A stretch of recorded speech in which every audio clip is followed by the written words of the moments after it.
Don't I know you, sir? Don't believe so. I haven't been here in many years. Name's Sайлас Гривз. Sайлас Gривz? The bounty hunter? Used to be. Ah, what are you doing here in Abilene? Just passing through. Got a little business to take care of. Well, sir, it would be an honor if you would allow me to buy you a beer. Hell, son, it would be my honor to drink it. I'm Molly. Howdy. I'm Dwight. That's Jack and Steve. Ben's behind the bar. Oh, I bet you got some great stories. A couple. Any of them true? Jack, be nice. A few. What about your shootout with Henry Plummer's gang in Bannock, Montana? Is that where you started as a bounty hunter? That's what it says in this here dime novel.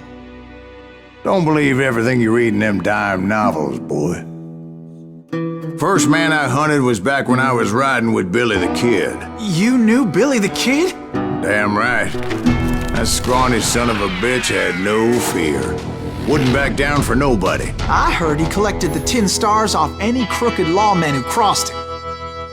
It was a war, boy. The Lincoln County War. And Billy promised his regulators would take the life of every bastard who helped bushwhack John Tunstall. Kid had a big chip on his shoulder and a hair-trigger temper. Made him dangerous as hell. It was about 30 years ago. Billy was hiding out in an abandoned farm near Stinking Springs. I threw in with the kid because the man I had sworn vengeance on was riding with Billy's enemies. But before I tell you why I want that sumbitch dead, let me tell you what happened that day. I was heading back to the hideout when suddenly I had this funny feeling. Funny, haha? No, Steve. The other kind of funny. Missing all the fun. I knew those two morons would never let me through. I had no choice. Did Pat Garrett's posse? Oh, yeah. I heard the shots and I knew I had to move fast. Garrett and his army of deputies had surrounded the entire homestead. I decided to help Billy and the boys out a bit. So that's just what I did. As the governor of New Mexico was paying for the kid's apprehension, Garrett was able to hire every gun hand in Lincoln County. I knew that going through that front door meant putting my butt in a shooting gallery, so I decided to get sneaky. Still, one of them reached the water tower. Not a bad idea. It would be a turkey shoot from up there. Luckily, these shooters Garrett hired weren't the sharpest tools in the shed. That position is very important. Personally, I prefer to be on top. Oh, you do you? Indeed, darling. But where was I? Oh, yeah. A lot of them were saddle tramps or sod busters or drunken drifters looking to make a few bucks. Then, I heard a friendly voice yelling at me from the window. Back door! We'll cover you! Stop aiming, you idiots! Truth be told, things weren't much better behind the house. I cut their numbers in half, but that just made the ones that were left twice as mad. Made up for their lack of skill with a seemingly endless supply of ammo.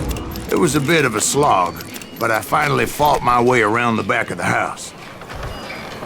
And like that, I was inside, none the worse for wear. Past Dirty Dave. I'll do you myself! And upstairs, I found Billy and Charlie Bowdre. Huh? You like that?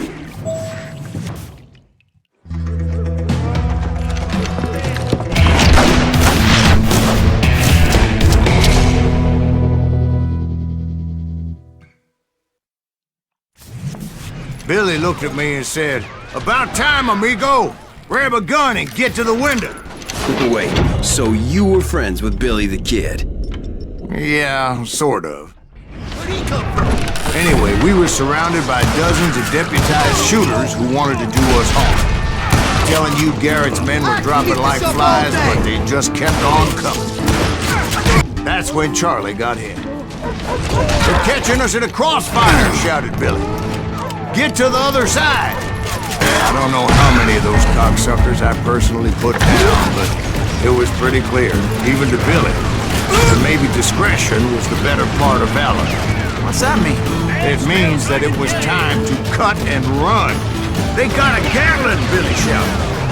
"Get the horses and bring them round back. I'll draw their attention." He directed that order at me, and I thought, why the hell do I have to do it? Bitches are Many would have done for. fled in my place. But I had that false sense of invincibility that many young men have, like Jack here. What are you saying, old man?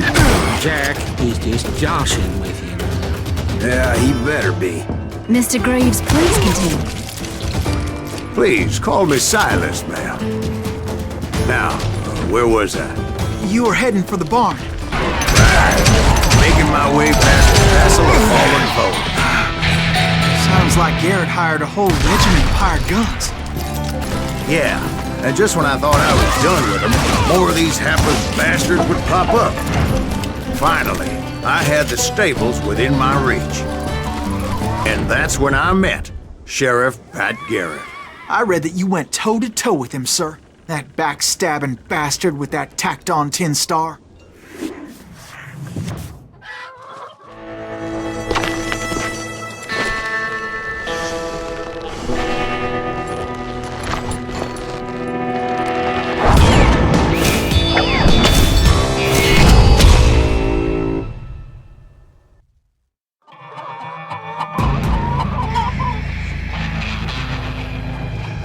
Challenged him to a showdown. You read that in a dime novel? It said he showed no fear as he took your measure with eyes like a rattlesnake.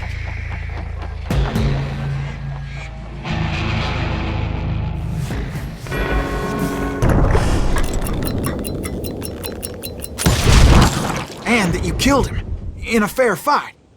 Is that what that penny dreadful said? No, boy. That ain't what I meant when I said I met Pat Garrett. So let me start again. I finally reached those damn stables. Stepped inside, and last thing I heard was Garrett's voice. "That's not Billy." And go on, how did it end? And, boy, that was just the beginning. So what happened? Did Garrett arrest you? Yeah, after I came to, the bastard had clocked me with his Colt.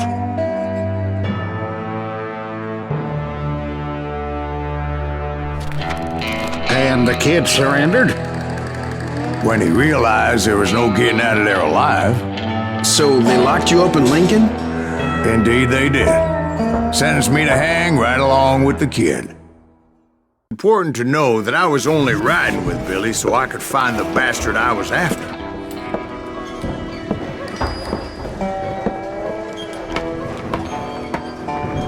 He was with John Kinney's gang, and they were sworn enemies of Billy's regulators. Why were you after him? I owed that son of a bitch a bullet for what he had done to me and mine. Instead, all I got for myself was a goddamn death sentence. Luckily, it was right around then that I heard Billy make his move. He shot Jim Bell and a few other guards as he made his getaway. Later, they wrote that some lady friend planted a pistol for him in the privy. What the papers didn't say is that Billy helped me escape too.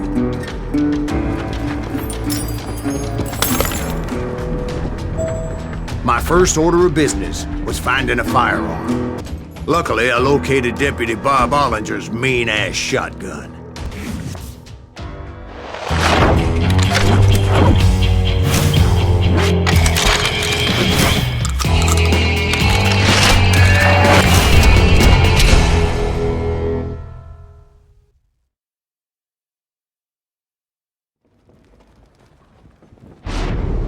I saw Billy through the window, and he yelled that I should take to the rooftops to make my escape. So I did. Anybody see Billy? God damn you! Hell yeah. That scattergun was like a double-barreled howitzer. It could blow a man clear off his feet. You hardly had to aim the damn thing. Guards were everywhere looking for it. I had to jump from roof to roof like a damn alley cat. I followed the planks where I could, but some of that wood was slippery as hell. The whole town was up in arms. And suddenly, I was a fugitive. Oh, that bastard you were after. What did he do? He did me and my family a grievous harm. But I knew if I was ever gonna find him, I would need to get my ever-loving ass out of there. I tried to be stealthy and sneak my way past, but hell if they weren't all waiting for me. Apparently, some of them thought I was Billy. Me and the kid shared a certain similarity in build and color. I was just glad I had Deputy Bob's mean-ass shotgun. So much lead was whizzing by my head, it was like everyone in Lincoln wanted to put me in the ground. I knew I needed to find a horse. Though I never did have a great fondness for those four-legged grass eaters. Smelly, sweaty, ungrateful beasts. We prized them too high, if you ask me. But where was the kid while you were busy getting shot at? Gone. And that's when it occurred to me why Billy set me free. I could be a hapless decoy and draw attention while he snuck out of town. I knew if I made it out of there in one piece, no one would put a price on my head. Finally, I found what I was looking for. The stables on the edge of town. I guess Billy saved your ass, taking out Bob Ollinger the way he did. Billy didn't kill Bob. Well, sure he did. He dispatched him right after he shot Deputy Bell. No, sir. Because Bob came right up behind me, angry as hell that Billy had lit out. "Hello, Bob," I said. "I think you better let me go." And he says, "I don't think so, boy. Not with my shotgun." So we stood there in the middle of the street, eyeball to eyeball. He intended to kill me, and I knew I had no choice but to defend myself.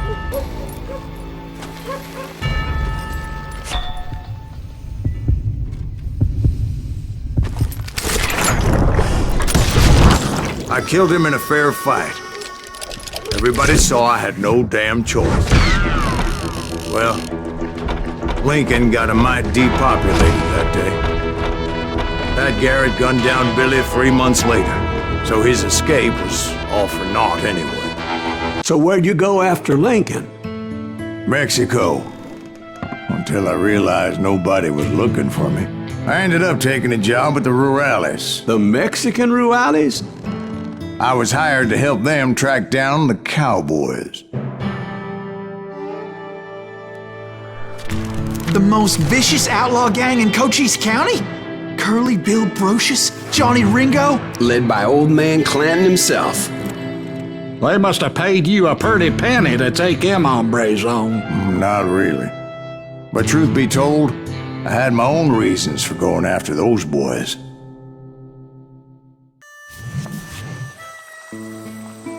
So was the bastard you were after now riding with the cowboys? Rosco Bob Braiant was his name. Oh. But no, this time it was a different bastard I was after. The aforementioned Mr. Ringo. And yes, he was working for old man Clanton. I came upon them robbing a stagecoach, which wasn't surprising, being they were such murderous thieves and bastards. The bandits wore red scarves, so I knew they worked for the old man. Over there! Best to help those 4 passengers. Moments later, the attackers were dead, and I checked the stagecoach to see how many passengers were still breathing. None. It was then I wondered if the rocks weren't hiding more bandits. Was that all of them? Or did I just hit the rear guard? I quickly got my answer. They attacked from on high like Apaches often did.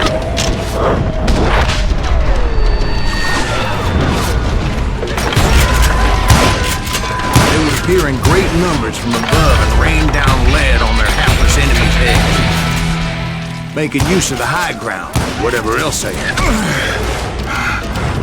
Yep, the Apaches always appeared out of nowhere, and there never seemed to be an end to them. Hold on. Were you attacked by Apaches? What happened to the cowboys? Did I say they were Apaches? I said Clanton's cowboys attacked me Apache style. I was in a pitched battle, but I was holding my own against an overwhelming enemy force. See, at the time, I was still pretty green and would often blunder into regrettable situations.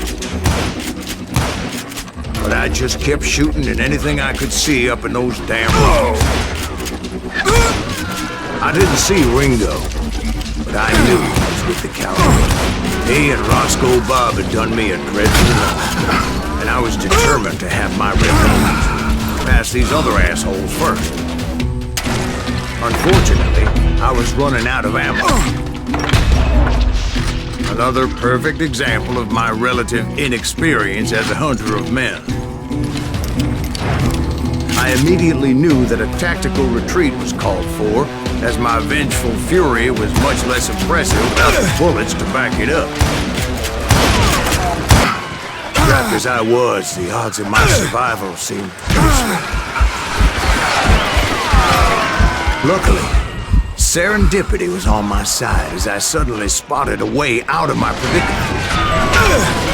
I ran ahead as if the devil himself was after me. Bullets were whizzing by my ears, but I wasn't about to roll over and die. I just kept running like there was no tomorrow. Because there wouldn't be if Clanton and his men caught up with me. As I was scurrying around those caves, I thought, what was I thinking? Going up against a gang like this. I kept running, not knowing where the hell I was going. And that's when something miraculous happened. Like manna from heaven. I found the desiccated remains of what looked like an Apache warrior. The old weapon next to him supplied me with some much-needed ammunition.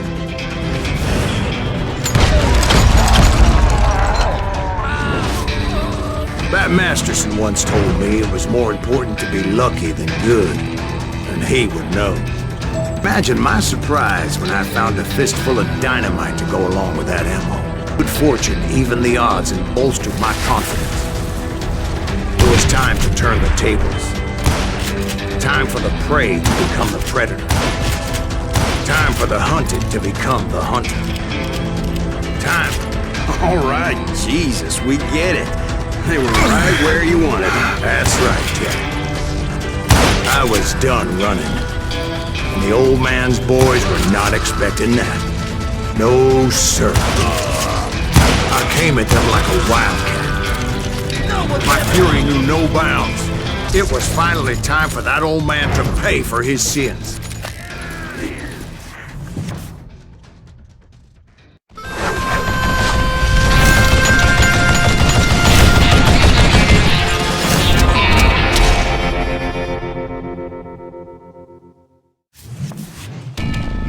I yelled out at the top of my lungs, "Clanton, I'm coming for you!" A little stealth might have made more sense, to be perfectly honest.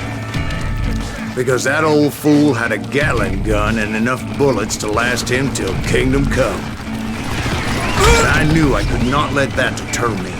Not if I was to find and kill Ringo. I needed to get that old man off that gun. Let me tell you, that was the longest uphill climb of my entire damn life. Well, one of the longest. There was that one time I was pursuing Frank James, Jesse James' brother. Jesse James? Perhaps we could talk about that one later. Now, where was I? Right. I had old man Clanton in my sights. Apparently, one of the cowboys made it out of there alive and told Ike and Billy Clanton that it wasn't a Mexican who took their father's life that day. They just assumed it was one of the Earps, and that little misunderstanding eventually led to that legendary gunfight at the OK Corral. 2 weeks after that dust-up at the OK Corral, I was still after Johnny Ringo. I had tracked him and the cowboys to their hideout at a sawmill, and they were loaded for bear. So what exactly did Johnny Ringo do to piss you off? Well, him and that other bastard. Rosco Bob Bryan? Yep. They both deserve to die, and I promise I'll tell you why. But first I need to tell you about the cowboy's new boss, Curly Bill Brocious. Curly Bill took charge of the cowboys upon the old man's demise, and after that gunfight at the OK Corral, the Clantons wanted revenge. So they murdered Morgan Earp and grievously wounded his older brother Virgil. Wyatt and Doc went on what became known as the Vendetta Ride, hunting those outlaws down. So when I showed up, that's who they thought I was. There were killers around every corner, all wearing red bandanas. But I wasn't about to let Ringo walk away unscathed, and that's what drove me forward. They say that Ringo was infernally fast. I hardly saw anyone faster, boy. Certainly not Wyatt Earp. That man was all hat and no cap. Earp wasn't much of a match for him, but Doc Holliday might have been. That Lunger should have kept his nose out of it. They never charged anyone for the murder of Morgan Earp. But everybody knew that Curly shot him in the back. That was common knowledge. Well, maybe so. But Ringo had nothing to do with it. He was just being loyal to a friend. Is that what you call it? Being loyal? Excuse me, sir. I have a question. What's that, Dwight? After old man Clanton died, why didn't his son take over the Cowboys? Because Ike Clanton was dumber than a box of rocks and a yellow belly to boot. Now, where was I? Taking down the entire cowboy gang single-handed. Indeed I was, Jack. There were carts everywhere, piles of lumber, and God knows what else for people to hide behind. That really was one hell of a sawmill. Quite an impressive operation. About to get to that, Ben. Patience. I'm painting a picture here. There was this beautiful waterfall and a crystal clear stream that led to a verdant valley that was truly... Consider your picture painted. What happened next? Well, finally the bastards that were still alive made a last stand. Curly Bill, Johnny Ringo, and his compadres took off into the lumber yard, and I followed after.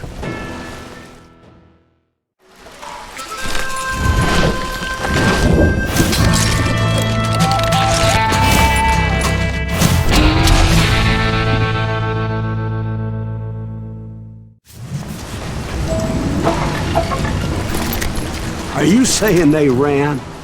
Cowardice was not in Ringo nor Curly Bill's nature. No, sir. I never said they were running scared. They just wanted me out in the open. Time to dance with the devil! Brocious gave me no choice but to take his life. But Ringo was nowhere to be found. I knew you didn't kill Ringo, because he was found dead in a different location altogether. To this day, his killer is still unknown. Indeed. Took me a few months before I finally tracked his ass to West Turkey Creek Canyon.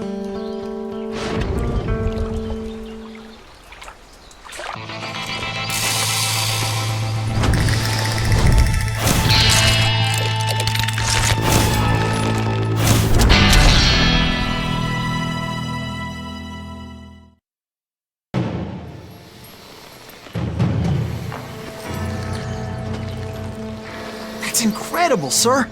I always thought that Doc Holliday was the one that killed him.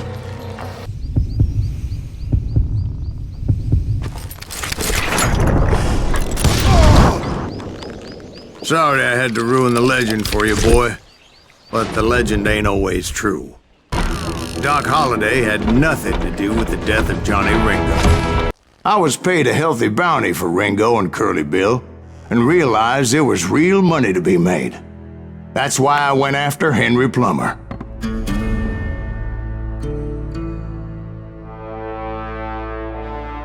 Now, wasn't he the sheriff who augmented his income by shaking down miners and robbing gold shipments? That's the one. Oh, yeah, I remember him. He ran that gang of thieving outlaws called the Innocents. So it's true that you went toe-to-toe with him? Indeed I did, son. Indeed I did. I knew I needed resources if I was going to track down Rosco Bob Bryan, and hunting Plummer looked like a good way to get rich quick. As the local vigilantes exposed him as the leader of the bandits, and put a generous price on his head. Plummer rallied his gang to plunder one last gold mine before making their escape, and that's where I thought I'd find him. My late father pointed out to me more than once. God made men. Samuel Colt made them equal. I knew that dynamite wasn't mine, so I decided the polite thing would be to return it. It was the biggest gold rush since Sutter's Mill in '48. Unfortunately, prospectors weren't the only ones drawn to those riches. Those that ran with Plummer. Some were just regular folks I knew from town, drawn by greed and easy picking. Names who worked in the stable. Sam and Jeremiah Barber, the butcher's sons. Ordinary citizens who lived a double life. Stealing and thieving, murdering their neighbors. Of course, the rest were veterans of the Civil War. Stone-cold killers trained on the bloody fields of Shiloh and Antietam. Plummer had a lot of men on his payroll. A hell of a lot. That son of a bitch pretended to protect the public with one hand while stealing them blind with the other. He set up a defensive perimeter which I had no idea how to breach. Dangerous, desperate individual. I was outnumbered and in way over my head, but I was too damn stubborn and stupid to realize it. I thought I was some kind of hero. I finally made it past and headed on to meet my destiny. But first, I had something I needed to figure out. I had a few ideas on how to get into that mine, but once I made my decision, I knew there was no turning back. So my first thought was to enter the nearest mine portal. I saw an entrance. Made sense. It was the quickest way in, but that also made it more dangerous, as there would undoubtedly be enemy pickets posted along the way. Besides, once you enter a mine like that, it's easy to get all turned around. Confusing maze of corridors wouldn't even be the worst of it. Some of those shafts could be as deep as hell. A single stumble or misstep can easily end in a deadly plunge to oblivion. Quick reflexes often make up for a lack of common sense. Luckily, I was never one to be easily bushwhacked. I would just need to be careful not to blow myself to kingdom come. With all that gunpowder and dynamite everywhere, a body has to know what he's shooting at. I freely admit that my plan of attack was not just moronic, but clearly insane.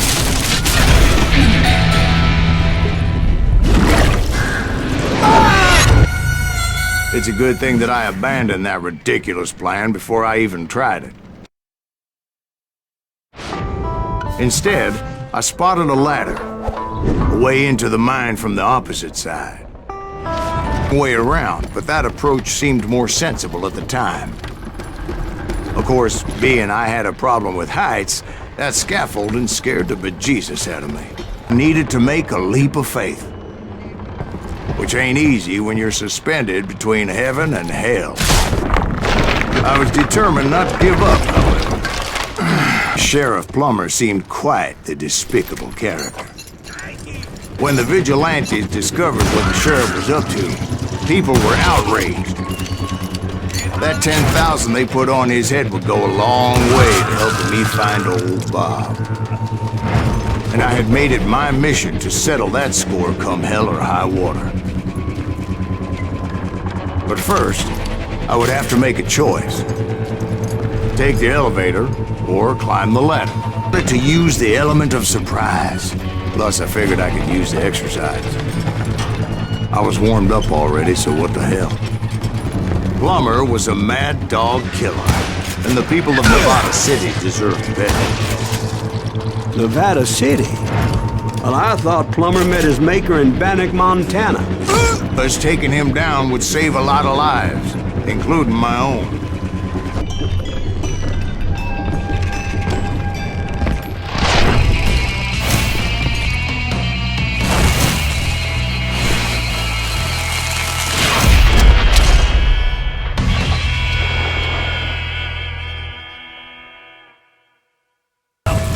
This thing is just getting worse and worse for you, ain't it?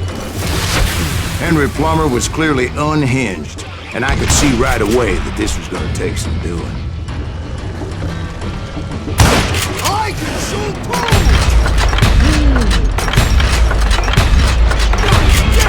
I need some help here!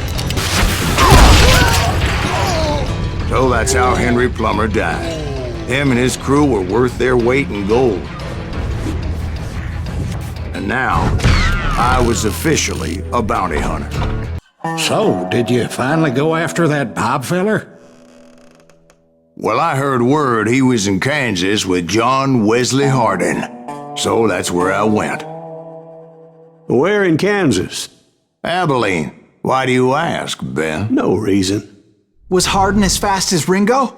Ringo was fast, but John Wesley was as fast as the devil himself.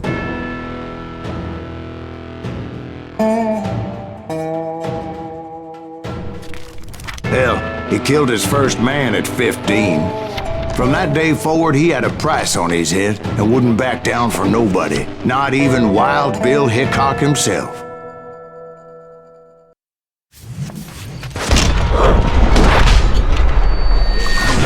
And with the intention of finding that bastard Bob and collecting the bounty on John Wesley. I thought the Texas Rangers got hard.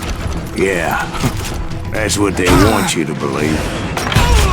It was cold and a witch's tit and a brass bra that night as I fought my way past his loyal compadres. Look around and imagine this place painted in blood. Hardin was waiting for me.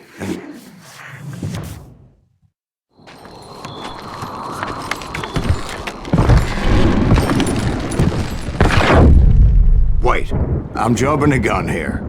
Let me back up and give you some background on this sumbitch. He deserves that much. Don't you think so, Ben? John Wesley Hardin was a killer. By the end, he confessed to taking the lives of 42 men. Fathers and husbands, brothers and sons, men with families who cared about them. He was a bona fide folk hero by then, and had amassed a gang of armed miscreants and other assorted thugs. He and his men set up camp outside of town, and I was hoping Bob was among them. Shoot that son of a bitch! They didn't ask why I was there. They knew, as most of them were wanted as well. I had to spill a lot of blood to find out Hardin wasn't in that camp. He was carousing in town with his closest friends. Hardin's boys apparently didn't want me to reach the Bull's Head. Some were hightailing it into town to inform their jefe of my unwelcomed presence. I wondered if Bob was among them. And I steeled myself for the fight ahead. For as good as I was, deep down I wondered if John Wesley wasn't just a little bit better. Before I could test my mettle against Hardin, however, I would first need to dispatch his cadre of hired killers. Most of these degenerates were beyond redemption, but John Wesley might have been a different story. I didn't learn until later that that night was in fact his birthday celebration. I was disappointed that neither Bob nor John Wesley were among the dead. But that was short-lived, as a moment later I was facing down the fastest gun in the West.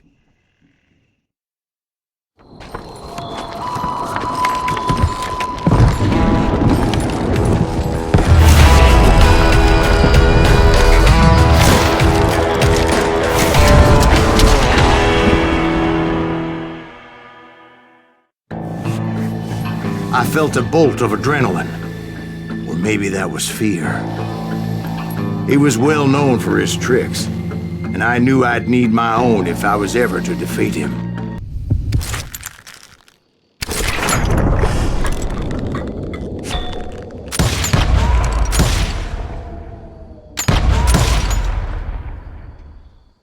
That man was faster than greased lightning, but being inebriated as he was, he didn't count his shots. And now, he was at my mercy.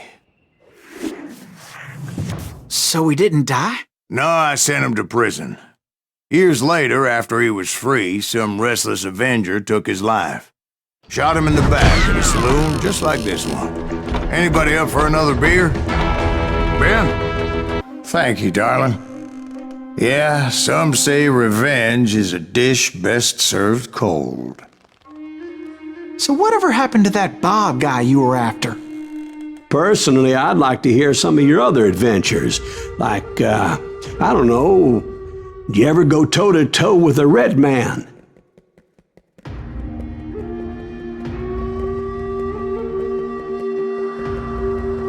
Yes, I did, Ben. I remember once I was after this renegade Apache, Grey Wolf. Strangely enough, revenge was also his primary motivation.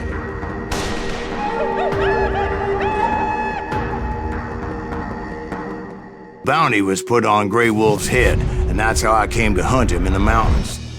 Mountains so high they tickled the nether regions of heaven.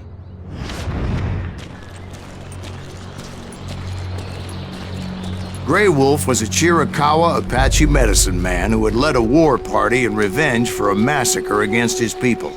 The U.S. Army had attacked his tribe during his daughter's sacred sunrise ceremony, and the slaughter was unspeakable.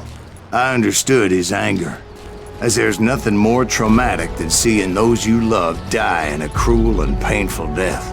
Right from the beginning, I couldn't shake the feeling that Grey Wolf was watching my every move. He led a band of young Apache warriors who wanted retribution and were more than willing to die for him.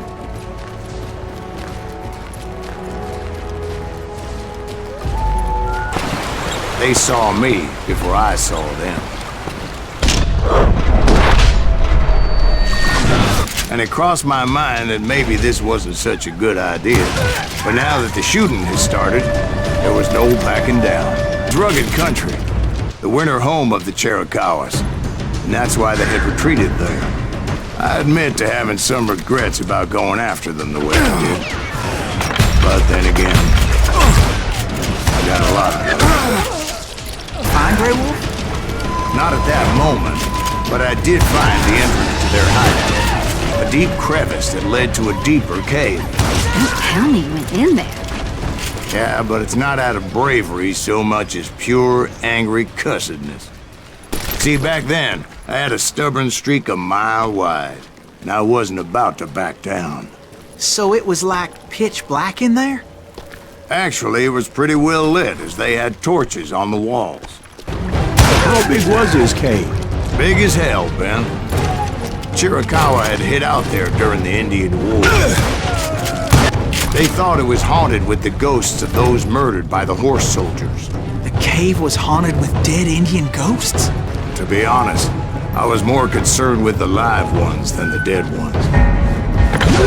How come you know so much about engines? A few years back, I was married to 2 Mescalero women. At the same time? Yeah, they were sisters. Polygyny is traditional among the Mescalero. So what happened? Oh, I had to get out of there. Those girls never shut up. Both of them nagging at me all the time, drove me half crazy. Haven't seen them since. No, I mean, what happened with Grey Wolf? Oh, well, I pursued him into the Cave of Death. I came upon this flooded grotto, and that's when I saw him. He came to me unarmed and unafraid. His voice echoed in the shadows, and I sensed he meant me no harm. You carry great darkness in your heart, and if you do not release it, it will claim your soul. The sound of his voice put some kind of ancient Indian spell on me.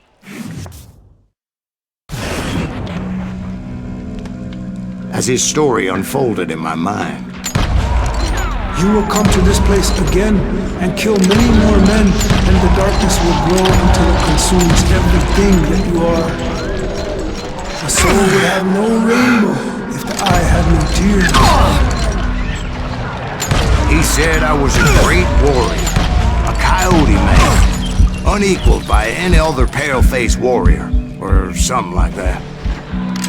The snakes will bite shadows of your past until a venom poisons your heart, and an echo of the song of the dead summons the spirits deep from within the mountains.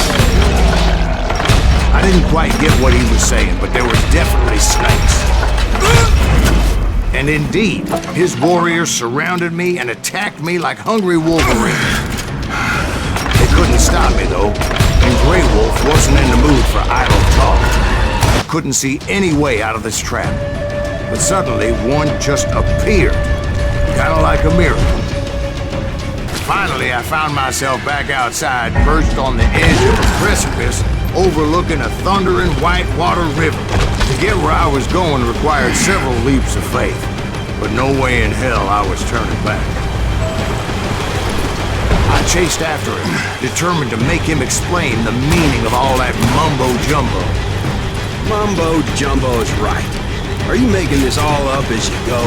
A few details may be fuzzy, brother, but I am relating exactly what happened to me. There were dozens of Apache warriors aiming at me from on high. Dozens? Well, maybe not dozens, but there was a lot of them. At least 3 or 4.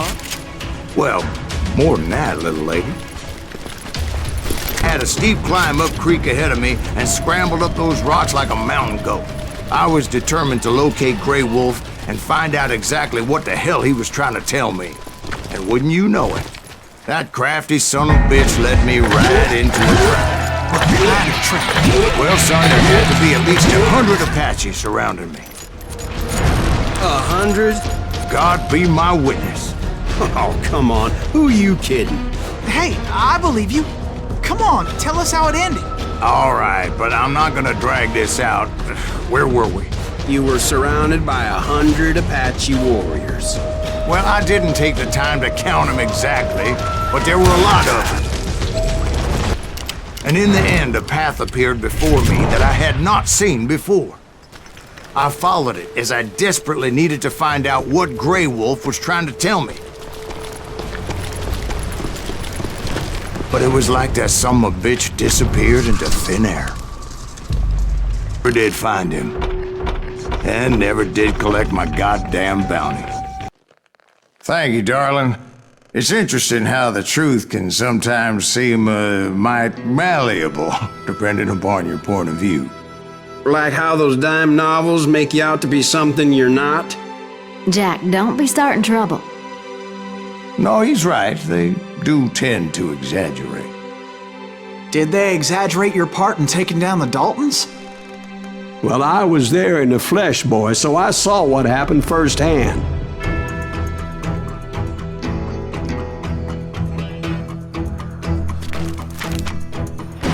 Those Daltons were lawmen once, before they all went bad, robbing banks and trains clear across the territory. Until Coffeeville, of course. I was one of the citizens who took up arms that day. Fighting on the side of the right? I did my best, sir. We all did. It was early morning. One of my friends was a local gunsmith, and he handed out firearms to anybody who'd take one. You see, the Daltons got it in their heads to rob 2 banks at the same time. 2 banks on the same damn street. Or it was Bob Dalton's girl was always riding him about how he had no ambition. Oh, you're nobody next to Jesse James, she'd say. Finally, the bastard took his brothers to Coffeeville just to shut her up. Fine. It's always the woman's fault.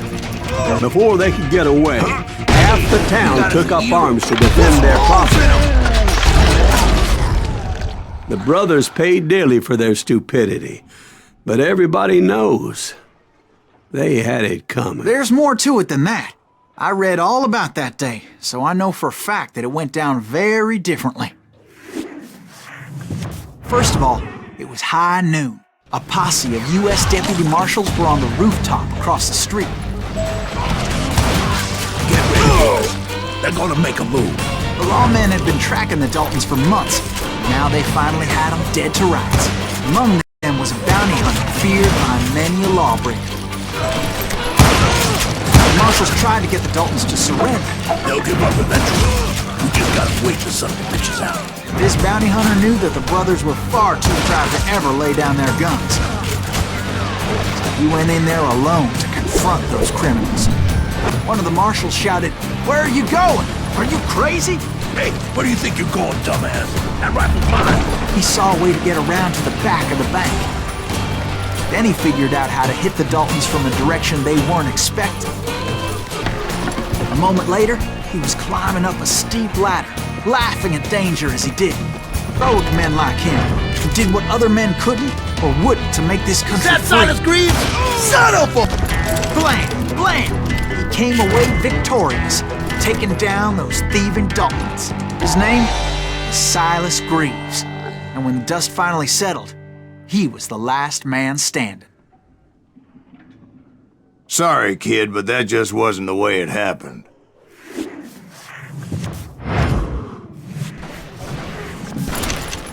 It was early evening, not high noon.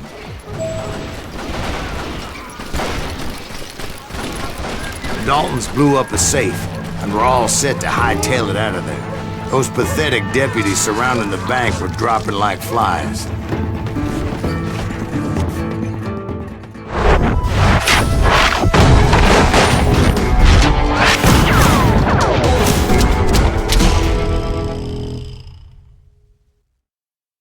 I'd been tracking those jokers for months, waiting for them to do something reckless. There he is. Finally, they did. Those stupid bastards decided to rob two banks at the same time in the same town where everybody knew them. But they still had friends in Coffeyville. Side of the Daltons running with the money and didn't want to lose them. Problem was, they knew the town better than I did. And to top it off, I found myself in the middle of another shootout entirely.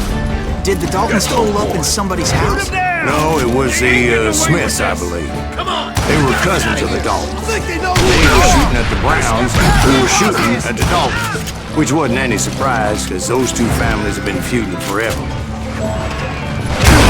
And since the Joneses are related to the Browns, they shot at the Smiths, pissing off the Heimhoffers, whose daughter recently married a Smith. Well, bullets were flying every which way as all the old feuds in Kansas caught fire all at once. There was a hell of a lot of pissed off people in Coffeyville that day. But that's just the way life is sometimes. Shit happens. The Dalton boys knew I would never give up. Those Daltons weren't the sharpest knives in the drawer, but they always stood together. They set a trap to slow me down and allow at least two of them to escape. It was Emmett, the youngest, and he decided to stand his ground and face me down. I ain't afraid of you, Sайлас Гривз. This is where it ends for you. He was determined to protect his brothers. I understood how he felt. Taking me on all by his lonesome wasn't exactly a recipe for a long life. But Emmett Dalton survived the robbery in Coffeyville. He's the only Dalton who did. They say he was shot 23 times. Well, Dwight, who do you think put all those damn holes in him?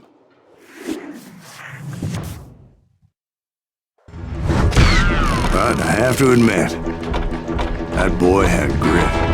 Suckers. It took me a couple of days to track the Daltons down. They can't get away with this. And in that time, a whole posse of local vigilantes offered to lend a hand. We'll track them to the ends of the earth. They seemed as determined as me to find those outlaws. But as we headed into those swamps, it was like I had my own private army. There was no way those boys were getting away this time. It was early fall, right? Beautiful time of year. At least you had the weather on your side. Not by my recollection. It was damp and foggy as hell. It was autumn. The maple trees were in full color, red as blood. The rains that year were torrential, so the whole area was flooded. The vigilantes had spread out wide, and pretty soon I couldn't see anybody. For some bitches ahead of me wanted to do me harm, so I had to face them alone. My compatriots didn't come running when they heard the shots. You find the Daltons? Not yet, but I did have the questionable pleasure of meeting a few of their friends. The boys had established quite a reputation by that time, so they attracted all manner of riffraff to their cause. And my reinforcements was nowhere to be seen. Point being, I was under serious attack.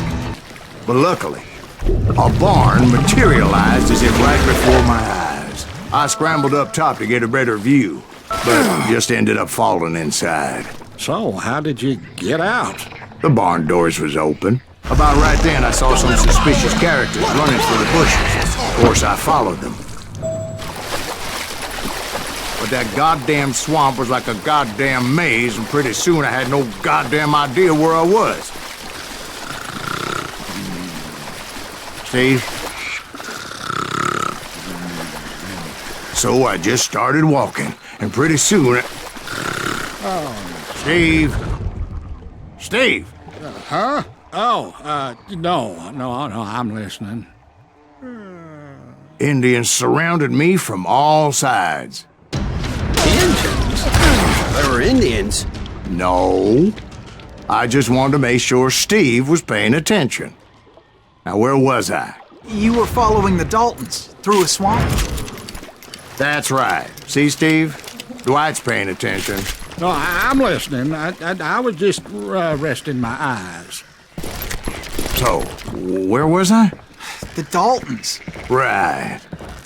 See, there's a reason so many outlaw gangs are made up of brothers. Being a brother is a very sacred thing. It's a bond like no other. So did you ever find the damn Daltons? Not yet, but I did find a few of their cousins. You Kansans breed like rabbits. More Smiths or Heimhoffers or who knows what. But hell, what's more important than family?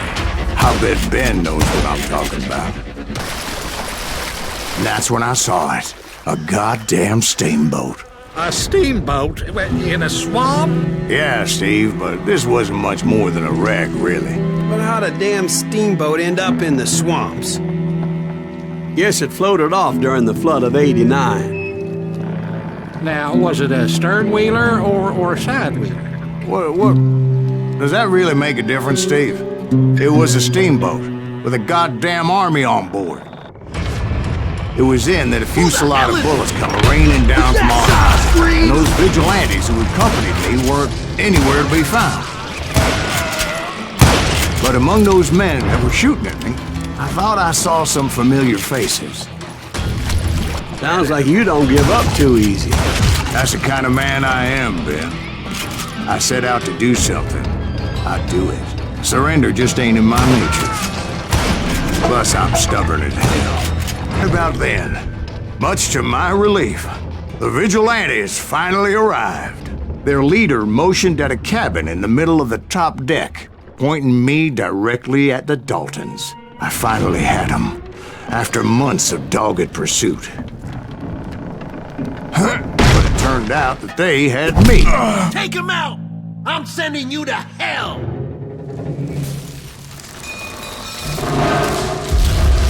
The Daltons had played me like a fiddle. Apparently, the vigilantes were on their damn payroll.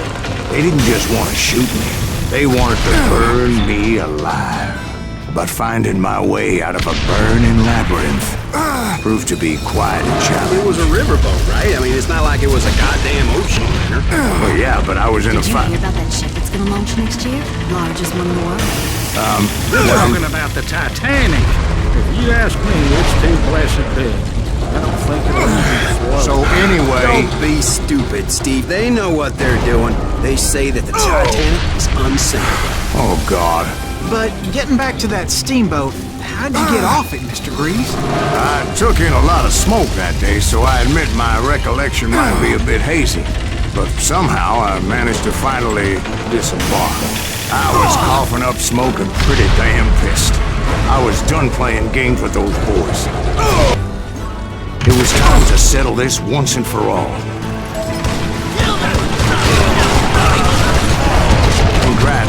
about to come at me one at a time. They were in this together. Two brothers side by side, determined to take me down. Confident that this time the odds were on their side.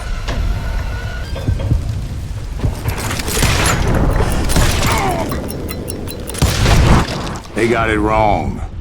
A sad end for those two. If they'd only known that Emmett was still alive despite his wounds. Paroled 14 years later, he moved to California and sold real estate and lived off the legend of that fateful day. And the tragic death of his two brothers. My own brothers died tragically as well, truth be told.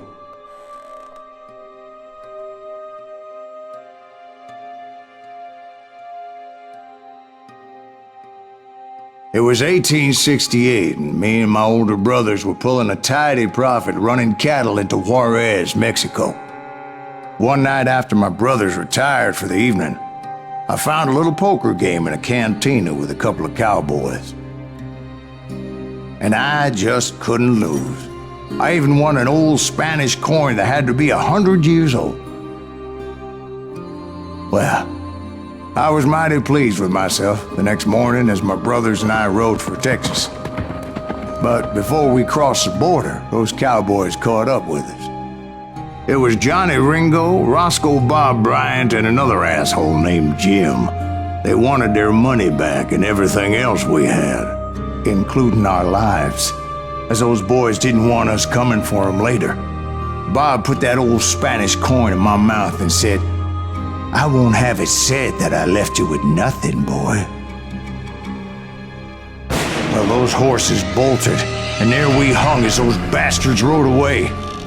The branch finally snapped under the weight of the three of us, but being my older brothers were bigger and heavier, they were already dead. And right then I swore to myself that I would avenge them. Ringo you know about. But Bob eluded me, until I heard he was riding with the Wild Bunch. I'd been on their trail for months, ever since they left their hideout in the Bighorn Mountains. Led by Butch Cassidy, they were a loose association of outlaws who robbed banks and trains from Colorado to Montana. Among them was the Sundance Kid, and that murderous hombre I was tracking, Rosco Bob Braiant. Were you a part of that giant Pinkerton posse after the Wild Bunch? No, boy. A circus like that would have slowed me down. Besides, I wanted Braiant all to myself. I'd heard about a large shipment of gold being transported to Wilcox, Wyoming on the Overland Flyer. I figured the Wild Bunch would likely hit such a treasure, and by God, I figured right. They blew the bridge with the intention of forcing the train to stop. Well, I assumed the Wild Bunch was likely in the still intact part of the train high above. I was determined to make that sumbitch Bob pay for what he did to my brothers. I can't hear a goddamn... Well, I made my way off unscathed and came upon a few members of the gang and had no choice but to dispatch them. From there, I had to negotiate an even more precarious route. But first, I would need to get my ass out of there. I jumped from the frying pan into the fire as the train was clearly fixing to fall. I had found the gang, but in order to find old Bob, I needed to fight my way forward past a whole passel of desperados. Outside, inside, anywhere I could, I made my way towards my prey. Well, what about the passengers? It was mostly a freight train, as I recall. There were no passengers aboard that day. As I mentioned before, I am not fond of heights, but I was too busy dodging bullets to worry about falling to my death. Odds were I was likely to die that day anyway, so I was determined to take down as many of those bastards as I could. At times, it was like shooting ducks in a shooting gallery. The only difference is these damn ducks shot back. Hoping the law would show up and give me a hand. You mean like that giant Pinkerton posse that I read about? Did they come riding in, guns a-blazing to help?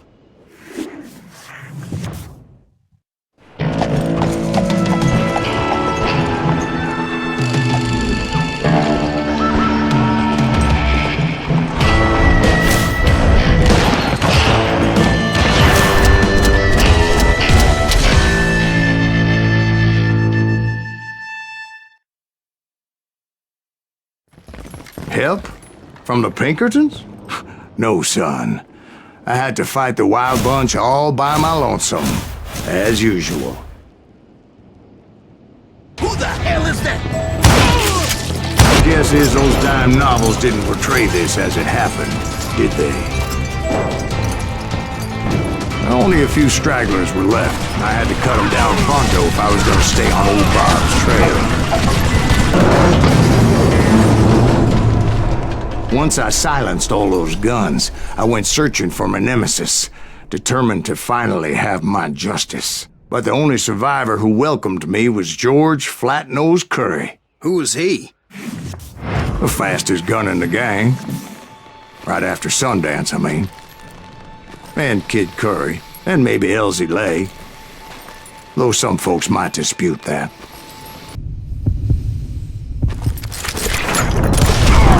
On that very same day, Butch Cassidy and the Sundance Kid decided to leave the Wild Bunch behind and decamped for South America.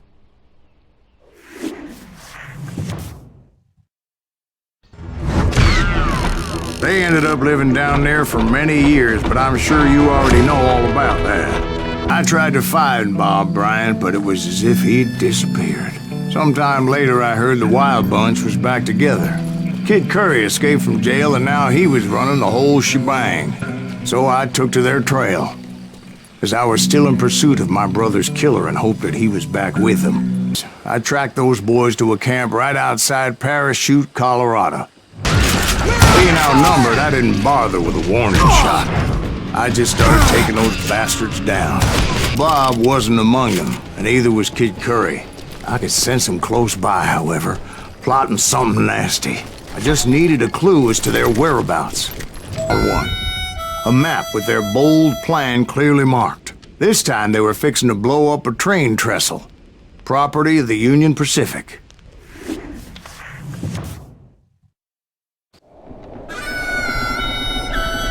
The plan clearly indicated how they were fixing to undermine several of the weakest wooden supports.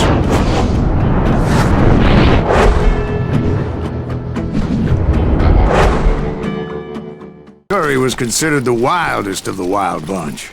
It was said that he fathered 85 bastard children, though some say it was only 5. Curry had bragged to a whore how he was going to rob a train heading to the U.S. Mint in Denver.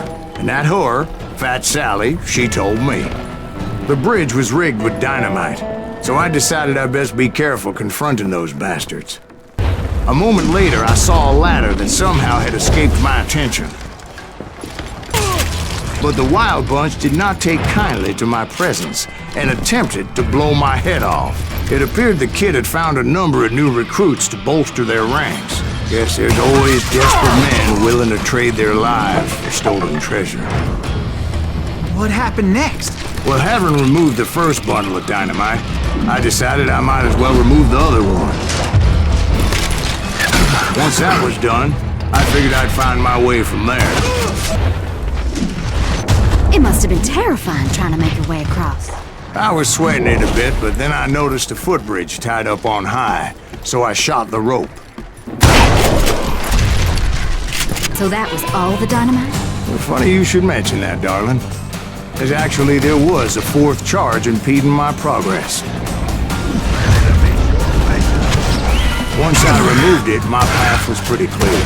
So I proceeded onward and realized that that way just wasn't gonna work. I needed an alternate path forward. Luckily, I found a cave, and as I made my way back to the bridge, I saw something that concerned me. There was a long burning fuse, and it was moving fast as hell. I had to catch it. The burning fuse was so damn quick, I had to run like the wind. I almost had it, but no. Thought I was gonna have a coronary when I lost sight of those sparks. My heart was pounding like a sledgehammer. I knew that failure meant boom. Then, finally, at the last moment. Whew. Of course, I was successful, or clearly I wouldn't be talking to you folks here today. Naturally, I removed the last dynamite charge. Well, it was a touching reunion. But by this time, I was thoroughly exhausted and dragging my ass as I was not a young man anymore. Finally, I found those boys. Or more precisely, they found me. Just when I thought things couldn't get worse, Kid Curry opened up on me with a goddamn Gatling gun. It was hidden in this tunnel and pretty well shielded.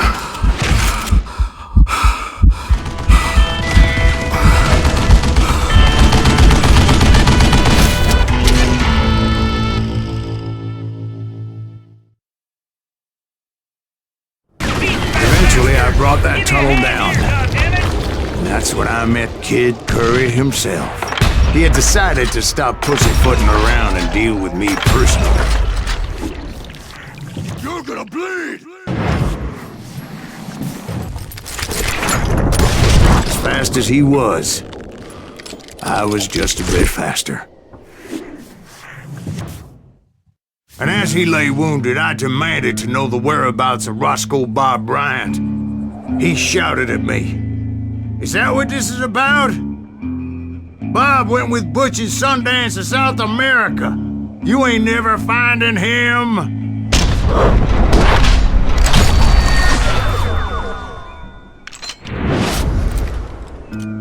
Those were his last words. So, Bob Braiant got away? I knew I'd never find him in South America. What about the other killer? Yeah, you kinda glossed over that one. Well, I found Jim not long after my showdown with Ringo. At the time, he was riding with the James Younger gang. Did I neglect to mention that?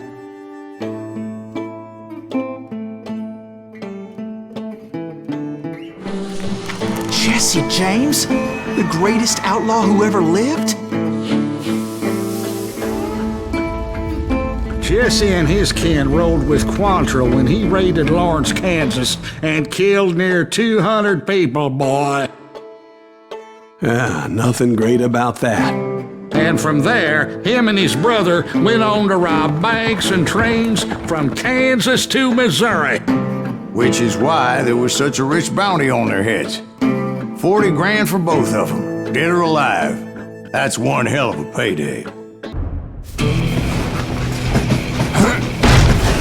I confronted them as they were robbing a train.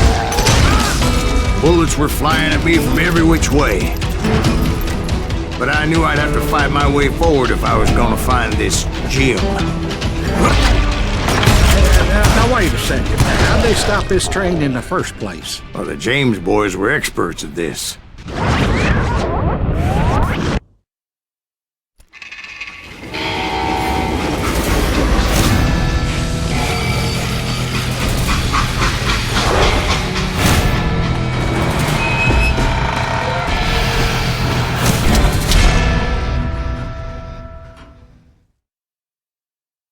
They hopped a freight train, having heard there was a big payroll in the express safe.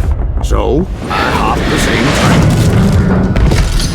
train. James' Younger gang was decimated after that little fiasco they had in Northfield, Minnesota. So Jesse needed more men and took on the killer I was after, along with a host of others. I was hoping to find my man and put a bullet in his head. Climbing around that train, I must have swallowed 100 damn bugs before I reached James' that. Younger gang did the first train robbery west of the Mississippi. Sounds like you hold them in high regard. Everyone knows they were the most famous outlaw gang ever. And you took them all on by your lonesome. Again. I'm finding this all a little hard to swallow. Well, maybe you need to wash it down with some whiskey. By the way, did I mention that that train was flying down those tracks like a bat out of hell?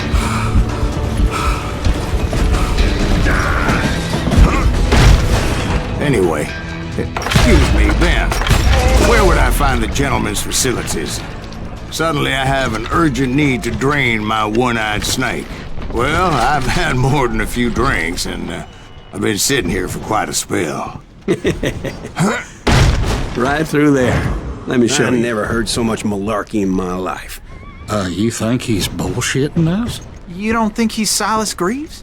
I think he's just some old drunk looking for some free liquor.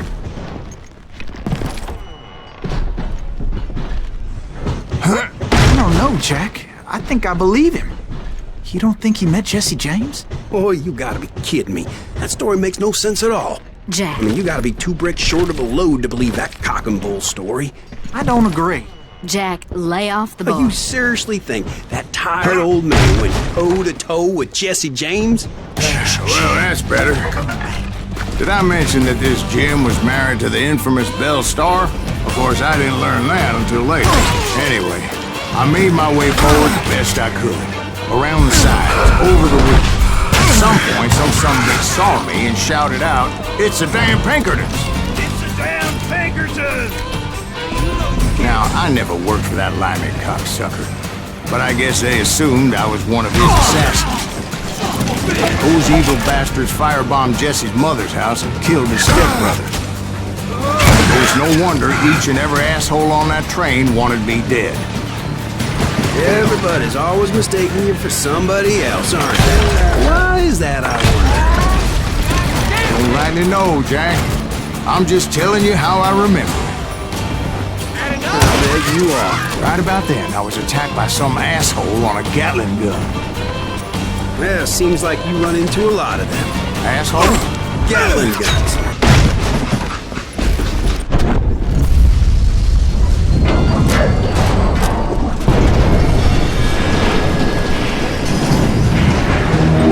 I could see Jesse waiting for me, fixing to kill me so he could get away with all that money. You had a showdown with Jesse James? Of course he didn't. Everybody knows that Jesse was killed by Bob Ford. Yeah. Jesse went out like John Wesley Hardin. Coward shot him in the back of the head. Guess it doesn't matter how far you run, does it, Ben? Your past always catches up with you. Yeah, I didn't kill Jesse James. Just wounded him bad enough to convince him to hang up his guns. What about that Jim fella? What happened to him? I figure he was up front with a gun to the engineer's head. That bastard slipped away again. I'll tell you how I got him. But first I need to wet my whistle. After my showdown with Jesse, I continued to track his brother, Frank, and that sumbitch Jim. Bastards into the high mountains as they were going to ground. What mountains would that be? Somewhere in the Ozarks, I believe. A perfect place to hide out from the authorities. In fact, before I could find them, some Indians who fled the Reds and were hiding out from the military found me first. They probably thought I was a cavalry scout and didn't want me telling the military where they were. Indians? Yeah, they could have been Cheyenne, but there was all sorts of renegades roaming the landscape back then. Now, where was I? Indians, right. I had more than my share of run-ins with the Red Man. Like that time... Did I tell you about Grey Wolf? Yes, sir. Of course I did. In fact, I can still remember that old medicine man's words to me. Jesus Christ, we're back to that again. You carry great darkness in your heart. It will claim your soul. You will come to this place again and kill many more men, and the darkness will grow until it consumes everything you are.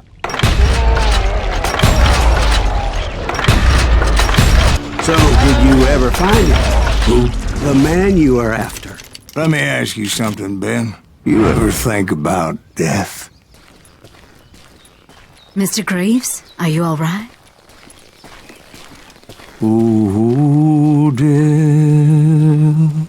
Oh, death. Won't you spare me over till another year? What is this? that I can't see, with ice cold hands taking hold of me. Well, I am death, none can excel. I'll open the door to heaven or hell. Oh, death, someone would pray. Could you wait to call me another day? Oh, death. Oh, death, won't you spare me over till another year? So are you gonna answer the question? What question is that? Jim Reed.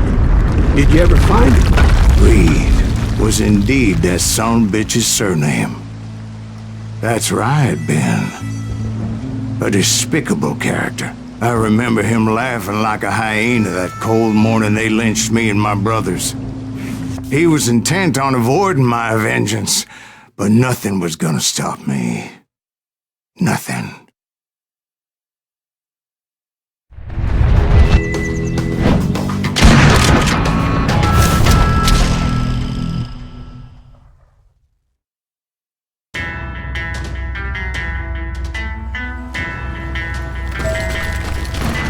I finally did track those outlaws down.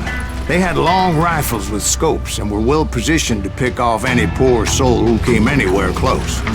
I'm guessing Frank James believed I was responsible for the demise of his brother Jesse. I couldn't really disagree with the man, as I thought Jesse was dead then as well. He backed off as I closed in on him, but he was still intent on killing me. And when I closed in on him again, he backed off again, looking for a better angle on me. Hell, I can't fault Frank for wanting his revenge, as I was there for the same damn reason myself. At this point, I'm guessing you think Sайлас Гривз is a worse murderer than Jim Reed ever was. No, sir. A man who spent half his life killing somebody's brothers, fathers, sons. I think you were just looking for justice, sir. Is that what I was looking for, Dwight? Is that what it was? Justice? Isn't that why you were hunting the James gang? The James gang. Right. I finally found Frank holed up in his mountain cabin, and he was determined to have me dead. It was a pitched battle that could have gone either way. Luckily, I had some dynamite in my possession. Dynamite? On your person? A few sticks, just in case. It's always good to be prepared. Right. I'm just laying out the facts as I remember these days. Put him down! This is gonna hurt. Old shack? Well, it went tumbling right off that cliff. With Frank James still in it? Yes, sir. But Frank James is still alive, living in Missouri, showing folks around the family farm for 25 cents a tour. I didn't say he died in the fall, now did I?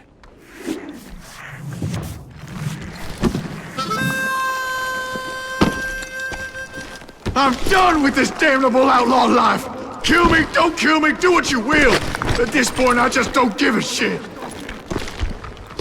I explained to Frank that I had nothing against him personally and that I was looking for someone else. You want Reed?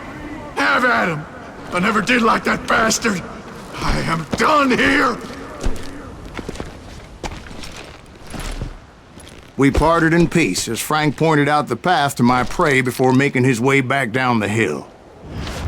Oh, what happened with Reed? Well, I finally found the last of the gang hiding in a nearby cave. First, I had to dispatch the lookouts, as I was determined not to let that murderer escape my revenge again. Wander in willy-nilly. I decided it would be better to smoke that sumbitch out. "Hey, Reed!" I shouted. "No wonder you're so ornery. Can't be easy being married to Belle Starr. While you're off providing for the family, she's spreading her legs for every Tom, Dick, and Cole Younger. Not an attractive woman exactly, but very friendly. At least she was to me." Son of a bitch! I had waited a long time to face him down, so I could repay him for what he did to my brothers.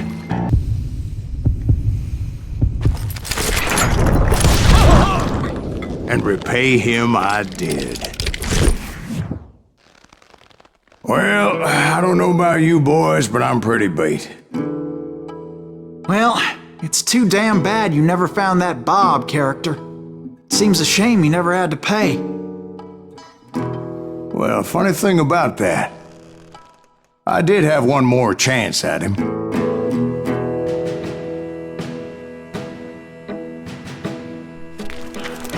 Six months ago, I heard that Butch and Sundance were back in the States and had gathered up some of their old gang. I tracked them down, hoping that Rosco Bob Bryan had returned with them. So you're saying they didn't die down in Bolivia? That's what I'm saying. 40 years I had waited to get my hands on the last of my brother's killers. Not even an army of demons could have stopped me now. Both Johnny Ringo and Jim Рида fell fairly quickly. But the last one, Rosco Bob Brайант, that son of a bitch had managed to escape my vengeance time and time again.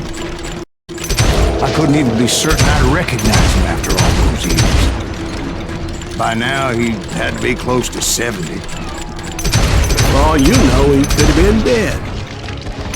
That thought had indeed crossed my mind, as did others. For instance, did my thirst for vengeance turn me into something worse than the man I was after?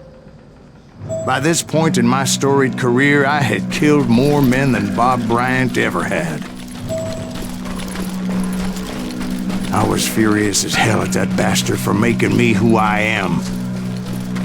A man with no family, no friends, no purpose except shooting Bob Brайант dead.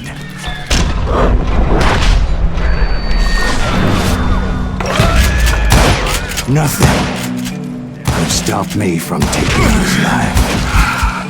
I've been after that killer forever. From the time I rode with Billy the Kid. But that chapter of my story you already know. Chapter of that fairy tale, you mean? Suddenly, it was 1910. There I was, an old man roaming a ghost town dead almost 2 decades. The town was falling apart, just like me. Even though the ghosts of my dead brothers were begging me to end what I started so long ago. Mr. Gривз, are you all right? Would you like some water? The Wild Bunch knew I was there. They were after a treasure they had hidden before they fled, buried in a grave of a dead amigo. Some folks think the town is haunted, so they figured there wouldn't be many people poking around. I intended to fill that grave with Bob Bryant's corpse. But like I said, the bandits knew I was on to them. They lured me in and hit me with everything they had. But you obviously prevailed since you said this darkness was made. Actually, in that moment, I did not prevail. So I suppose we're talking to a ghost. Funny you should put it like that, Jack.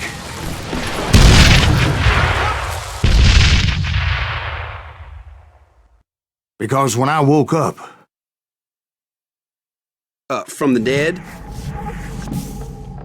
There was silence all around me. Where to God I saw Billy then. Billy who? Billy the Kid. William Bonney. He was shooting at me from a rooftop. Him right. You are touched in the head. Mr. Gривз, perhaps we should switch you to coffee? You see that old Indian again, too? No, but I did see Billy's killer.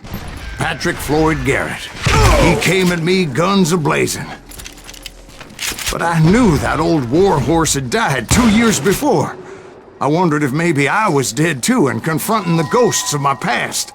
Perhaps all my sins were coming back to haunt me and drag me down to perdition. Henry Plummer throw dynamite at me in the cemetery.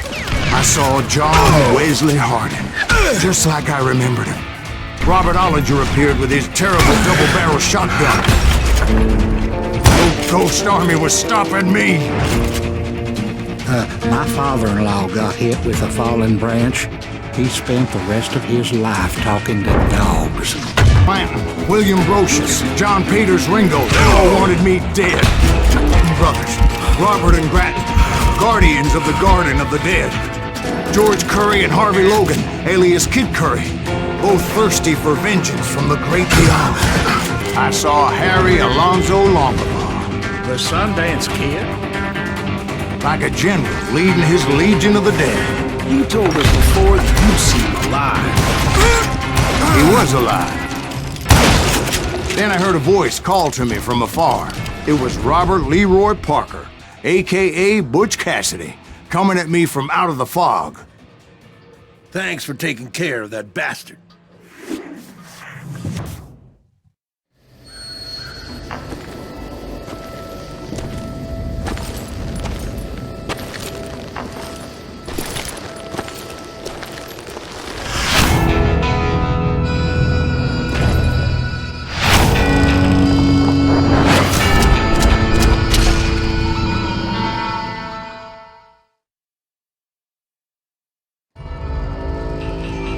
But the kid wasn't quite deceased.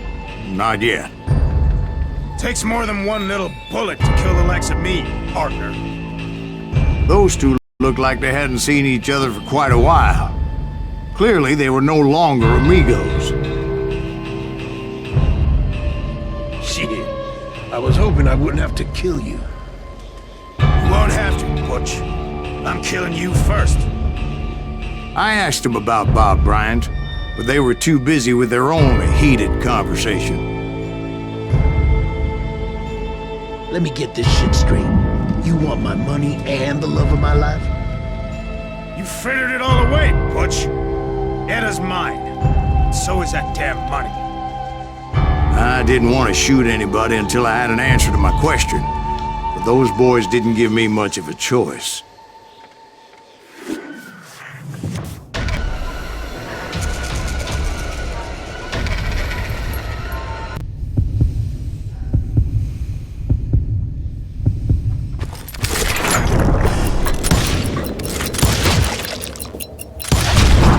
Butch Cassidy and the Sundance Kid died there in that cemetery not 6 months ago. Butch Cassidy and the Sundance Kid were killed by the Bolivian army. Everybody knows that. That's the legend, but it ain't the truth. So, you never found Bob? There is no Bob. This old sumbitch ain't even Sайлас Гривз. Sir, is that true? Have you been pulling our legs this whole time? Well, not the whole time. Oh man, I think you've worn out your welcome here. Maybe you're right, Jack. Maybe it's time to pay. You see, Ben, or should I say Bob, your past always catches up with you. I was a different man back then, crazy. Drinking, I've changed my ways, I swear to you. If I could turn back the clock, But you can't, Bob.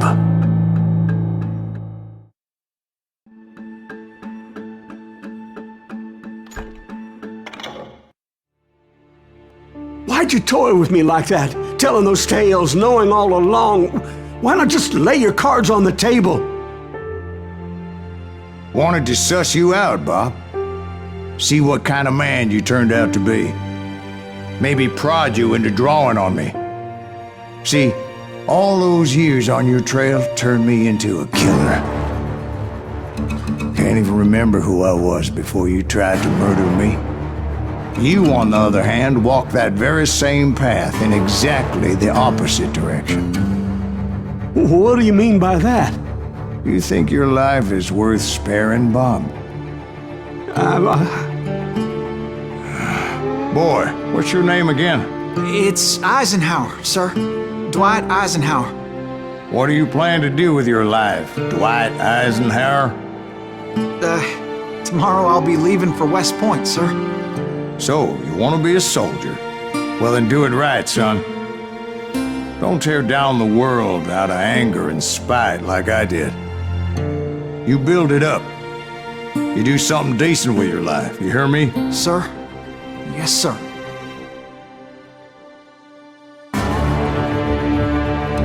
I won't have it said I left you with nothing, Bob.